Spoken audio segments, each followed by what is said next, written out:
സാറിന്റെ ഒരു വിഷൻ എന്താണ് സർ? നമ്മുടെ വിഷയം എന്ന് പറഞ്ഞെങ്കിൽ ഇപ്പം അവിടെ എല്ലാവരും പിന്നെ നമുക്ക് ടൈമാണ് പ്രശ്നം. ഇപ്പം നമ്മുടെ കാർ വാഷിൽ വന്നു കഴിഞ്ഞാൽ ഒരു 20 മിനിറ്റ്സ് 25 മിനിറ്റ്സ് കൊണ്ടാണ് ഒരു വണ്ടി വാഷ് ചെയ്ത് പോകുന്നത്. അത് വീക്കെൻഡിലല്ല, നോർമൽ ഡേയ്സിൽ ക്യൂലല്ലെങ്കിൽ വണ്ടി വാഷിങ് സ്റ്റാർട്ട് ചെയ്ത് നമ്മുടെ ക്ലീൻ ചെയ്ത് പോകുന്നത് 20 മിനിറ്റ്സ് കൊണ്ട് നമുക്ക് പോകാൻ പറ്റും. പക്ഷേ വീക്കെൻഡിൽ വരുമ്പോൾ 1.5 hours 2 hours ഒക്കെ പിന്നെ ആളുകൾ വെയിറ്റ് ചെയ്യുന്നുണ്ട്. അപ്പം ഇത് നമുക്ക് ഒഴിവാക്കണം. അപ്പം നമ്മുടെ ഇതിനെന്താ വെച്ചാൽ നമുക്ക് നമ്പർ ഓഫ് ഔട്ട്ലെറ്റ്സ് കൂട്ടണം. അപ്പം ഇതാണ് ഫസ്റ്റ് നമ്മൾ ചെയ്യേണ്ടത്.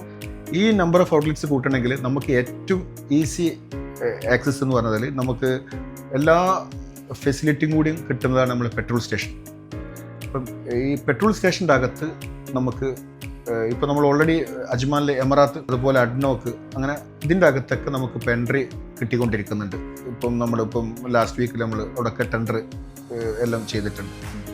അപ്പോൾ ഇതിൻ്റെ അകത്ത് വന്നു കഴിഞ്ഞാൽ നമുക്ക് വെരി ഷോർട്ട് ടൈമിൽ നമുക്ക് എന്താക്കാം, നമ്മുടെ ഔട്ട്ലെറ്റ്സ് കൂട്ടാം.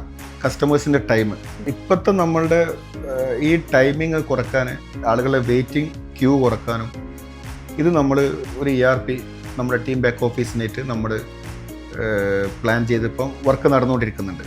അത് നമ്മൾ കസ്റ്റമേഴ്സിന് മുൻകൂട്ടി ബുക്ക് ചെയ്ത് അപ്പോയിൻമെൻ്റ് എടുത്ത് അതിനായിട്ട് നമ്മുടെ ഒരു washing bay only online book ചെയ്യുന്നവർക്ക് മാത്രം അവർ വന്ന് അവർ വാഷ് ചെയ്ത് അവർക്ക് പോകാം.